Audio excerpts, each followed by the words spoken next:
Hey everybody! Today I'm going to be creating a cute little happy birthday card, and it's going to feature one of my favorite color schemes. I love to do black and white with just a pop of color. So I'm going to start by making my black and white striped background. The easiest way that I found to do this is to just take an A2 piece of cardstock, so it's 4 1/4 by 5 1/2, lay a couple pieces of purple tape on my work surface, and I like to use a grid so that I can make sure they are evenly placed apart. I'm going to be masking and ink blending lines that are 1/4 of an inch thick. I love to ink blend with the InkOn3 Blackout Detail ink. This ink is super crisp for stamping, but it is also super crisp for black ink blending. So all I'm going to do is just move my little strips of purple tape up and down and keep on blending until my whole background panel is full.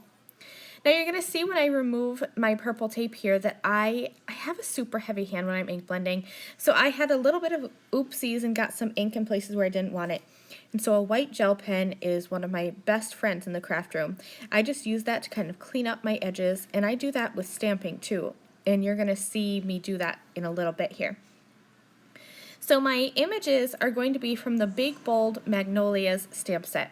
So I'm going to stamp out 2 flowers, one of the little buds, and then a bunch of leaves, and I'm going to color them in with my Copic markers. I'm doing simple Copic coloring. I did decide to go with 3 colors for this marker, or for this flower, so I have RV21 is my lightest, RV13 is my mid, and RV04 is my dark. When I color, I like to start with my darkest, so I'm going to go in with my RV04 anywhere where I think there's going to be shading. So anywhere where the petals are tucked underneath, and then kind of those outer petals that are showing. Wherever the petal meets the center point of the flower, that's where I'm going to add my darkest.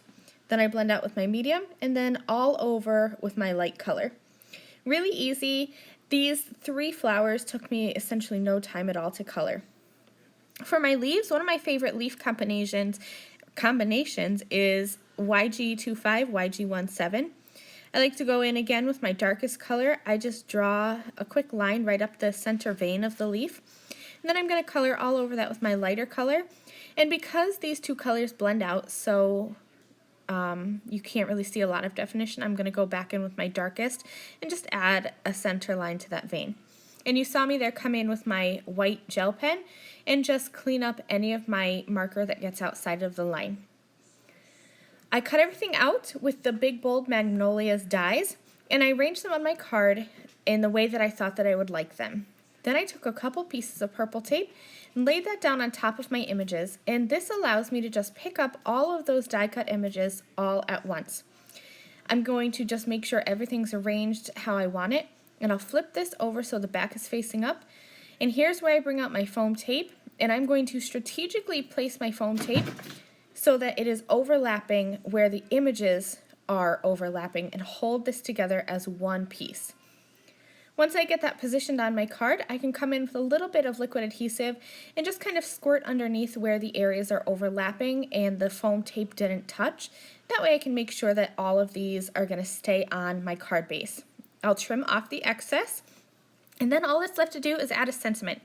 So I used the Dogwood Flower stamp set, and I stamped the Happy Birthday onto a white sentiment strip, and I added that to the center of my flowers, and that finishes this card. Thank you guys so much for watching. See you later. Bye.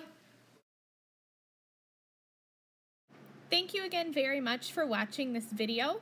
If you liked this video and you'd like to see more from me, please hit that subscribe button that is on the screen now. And here are a few other videos that I thought you might enjoy.